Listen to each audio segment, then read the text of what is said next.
Je m'appelle Arlette Stéphan, je suis la gérante de la société Arsina qui s'occupe principalement de l'expertise d'assurance de bateaux, de plaisance. Ça fait 1 an et demi que j'ai créé ma société. Étant d'origine bretonne, donc j'ai baigné un petit peu dans le domaine maritime depuis mon enfance. L'expertise maritime, en fait, on l'assimile bien souvent un peu à l'expertise de voiture, c'est-à-dire c'est un petit peu au contrôle technique, si on peut dire, du bateau. Alors ça va être la motorisation, ça va être l'électronique, ça va être aussi la plomberie, l'électricité, des problèmes de coque, d'osmose. J'ai eu la chance de passer tous mes permis bateau avec des amis au départ pour le plaisir et finalement j'ai postulé pour cette formation et ça m'a plu et j'ai continué. On n'était pas nombreux au départ, on était encore moins nombreux à l'arrivée et pas beaucoup de femmes. La femme, elle a autant sa place dans les métiers de l'expertise nautique qu'un homme. Voilà, on n'a pas la même approche, mais je veux dire que le travail est consciencieux et minutieux et a autant de valeur, sinon plus. Je suis passée, moi, personnellement, par une certification nationale par l'école HSCE, en fait. Qui est une très bonne école en fait sur la partie technique, sur la partie administrative, sur la rédaction des rapports. C'est quand même un métier qui est composé à 90% d'hommes.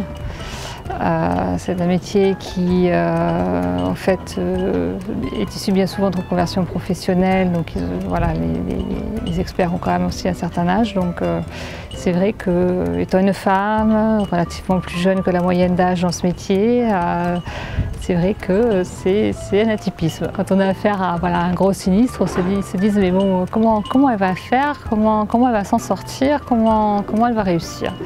Alors après, effectivement, ils se disent bon alors d'accord, ça tient la route, c'est bon. On a parfois ceux qui justement attendent de voir à qui ils ont affaire, voir si vraiment on sait de quoi on parle. Et après, il y a ceux qui sont un peu plus bienveillants, heureusement. Le regard des experts évolue et celui des propriétaires et des assurances de bateaux aussi, mais ça prend du temps. Souvent, ils se disent bon, on va voir ce que ça donne. Au départ, c'est par curiosité, et après, ils se disent finalement, elle connaît son métier. Il faut cumuler beaucoup de persévérance et de conviction. Mais encore une fois, c'est un métier de passionné. Si on n'est pas passionné, je pense qu'on est plus motivé. Et voilà. Depuis tout petit, on nous dit toujours qu'il y a des métiers qui sont plus masculins que d'autres, des métiers plus féminins que d'autres, même si ça a tendance un peu à évoluer. Mais c'est vrai que l'éducation au départ a un grand poids sur le regard que portent les gens sur certains métiers. Si vous y croyez, allez-y, foncez, et ça finit toujours par payer.